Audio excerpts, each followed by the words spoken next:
एक modern day cinephile के पास बहुत सारी फिल्म्स का एक्सेस है। आजकल इतनी फिल्म्स आती हैं that we don't know what to watch. किसी के लिए मार्वल या डीसी की सुपर हीरो फिल्म से उसकी सिनेफाइल जर्नी शुरू हुई, तो किसी के लिए क्रिस्टोफर नोलन की फिल्म से, तो किसी के लिए सत्यजीत रे की फिल्म से वो सिनेफाइल जर्नी शुरू हुई है।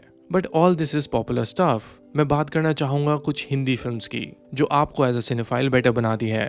I'm not talking about the popular films in this video, जैसे कि films like gangs of Wasseypur and a film like Tamasha. In films को ऑलरेडी बहुत डिस्कस किया जा चुका है। काफ़ी सारी सिनेफाइल्स के लिए ये फिल्म्स बहुत इंपॉर्टेंट रही हैं। So I am not gonna discuss the popular ones. इस वीडियो में मैं उन हिंदी फिल्म्स की बात करूंगा जिन्होंने मुझे एज अ सिनेफाइल कहीं ना कहीं चेंज किया। It made me think about Hindi cinema in a different way. बहुत ही जेनेरिक फिल्म्स भी हो सकती हैं इस वीडियो में और बहुत ही वर्ल्ड क्लास मास्टरपीसेस भी। बट इस वीडियो को आप एंड तक जरूर देखना because I am gonna be sharing my personal stories around these films. Alright then video शुरू करते हैं। आप दवाई क्यों नहीं लेते? क्योंकि कोई विकल्प ही नहीं है। हर दवा के पीछे पशु इंसान। पर आपके लेने ना लेने से क्या फर्क पड़ता है? तो फिर किसी भी चीज से क्या फर्क पड़ता है? सबसे पहले मैं फिल्म रेकमेंड करना चाहूँगा कमीने। अगर देखा जाए तो कमीने की जो स्टोरी है वो बहुत कॉम्प्लेक्स है। दो सेम दिखने वाले कैरेक्टर्स, दोनों की पास्ट लाइफ्स, पॉलिटिशियंस का एंगल, गैंगस्टर्स और एक लव स्टोरी। पूरी फिल्म में ना हर एक कैरेक्टर बहुत आइकॉनिक फील होता है। हर कैरेक्टर आपको लिटरली याद रहता है। जब मैंने ये फिल्म फर्स्ट टाइम देखी थी तो I was surprised the way it ends. एक अलग ही अनप्रेडिक्टेबिलिटी थी पूरी फिल्म में, which was not unsettling at all. Film को देखते हुए आप कॉम्प्लेक्स से कॉम्प्लेक्स सिचुएशन भी समझ पाते हो and the film makes your cinema experience uplifted. आपको ये फिल्म कभी भी एक्सट्रीम सोचने पे मजबूर नहीं करती है। It just sucks you into its world. इन सभी एस्पेक्ट्स पे ध्यान देने के बाद आप रियलाइज करते हो कि आप एक बहुत ही यूनिक तरह की स्टोरी टेलिंग देख रहे हो। That is what I liked about कमीने। मैं मकबूल और हैदर को भी मेंशन कर सकता था जो विशाल भारद्वाज की फिल्म्स हैं, बट उन फिल्म्स की थीम आपको थोड़ा ऑफ ट्रैक कर सकती है इमोशंस में। पर कमीने सिनेमैटिक लेवल पे makes you more curious about cinema. That is why I feel कि एक सिनेफाइल की जर्नी में कमीने एक इम्पॉर्टेंट फिल्म है। याद है पापा की चेता पे क्या बोला था? हाँ? आज के बाद तेरी वकाल नहीं देखूंगा। हाँ? भूल गया? अब बात करते हैं 80s की एक बहुत ही इंपॉर्टेंट फिल्म की जो ऑस्कर्स के लिए भी नॉमिनेट हुई थी, सलाम बॉम्बे। मेरा ये मानना है कि एक सिनेफाइल को रियलिटी से जुड़े सिनेमा का भी आइडिया होना चाहिए। 1980s के एरा की मैं बहुत सारी फिल्म्स मेंशन कर सकता हूँ जो आपको शायद ये चीज़ समझा दें, क्योंकि उस टाइम की जो सिनेमा मूवमेंट थी वो बहुत स्ट्रांग थी। बट जिस फिल्म ने मुझे बहुत ज़्यादा इफेक्ट किया था वो थी सलाम बॉम्बे। बहुत ही रॉ फिल्म थी ये मेरे लिए। The way it showed the streets of India, it still affects me. मुझे इस फिल्म को देखने के बाद समझ आया कि मैं इंडियन सिनेमा की रियलिटी से कितना दूर हूँ। हम वही मेन स्ट्रीम फिल्म्स देखते रहते हैं जहाँ पे वही टिपिकल स्टोरी लाइन आती है, गाने आते हैं, डांस आता है, क्लाइमैक्स आता है, हीरो एंड में जीत जाता है, बस वही सब। सलाम बॉम्बे ने 20-30 साल पहले इस तरह का नैरेटिव फिल्म में दिखाया था जिसको आज हम बहुत प्रीची होते हुए दिखाते हैं। The film really tries to say something to you as audience, और कभी भी ना इसका अप्रोच मैनिपुलेटिव नहीं होता है। इसीलिए मैं हर सिनेफाइल को ये फिल्म रेकमेंड करूंगा क्योंकि जो रियल वर्ल्ड को बहुत सिनेमैटिकली दिखाती है। ऐसी फिल्म्स को अप्रिशिएट करना, ऐसी फिल्म्स को देखना, समझना बहुत ज़रूरी है। प्लीज़ सलाम बॉम्बे मिस मत करना। मैं चाचा की दुकान में काम करता हूँ, घर के बारे में सोचता हूँ। हाँ बोल। मैं आना चाहता हूँ, 500 रुपया जमा हो जाए, मैं आ जाएगा। No smoking. मेरे ओपिनियन में एक्सपेरिमेंटल सिनेमा आपको फिल्म्स को देखने का एक अलग पॉइंट ऑफ व्यू देता है। आप समझ पाते हो कि स्टोरी टेलिंग की कोई लिमिट्स नहीं है। नो स्मोकिंग देख के मुझे ऐसा ही फील हुआ था। फिल्म का जो प्रोटैगनिस्ट है अपनी स्मोकिंग की आदत को छुड़वाना चाहता है और कैसे वो एक प्रयोगशाला में पहुंचता है और उसके बाद उसकी लाइफ नाइटमेयर बन जाती है।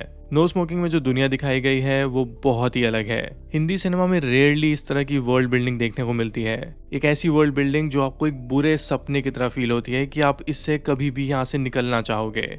नो स्मोकिंग इस तरह के जोन में आपको लेके जाती है। नो स्मोकिंग ने एटलीस्ट मुझे तो ये प्रूव कर दिया था कि how visionary and dark Indian cinema can be, and that is where I feel कि हर इंडियन सिनेफाइल को ये फिल्म एक बेटर सिनेफाइल बनाती है।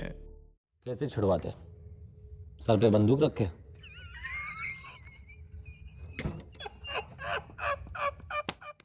अब बात करते हैं सरदार उद्धम की। सरदार उद्धम अगर आपको पसंद है तो आप ऑलरेडी एक सेंसिबल सिनेमा सेंस रखते हो। It is not a template film of mainstream standards. Film की टोन बहुत ही सैड है और उसकी स्टोरी भी नॉन लीनियर है, but still you are totally soaked into the world of Sardar उद्धम।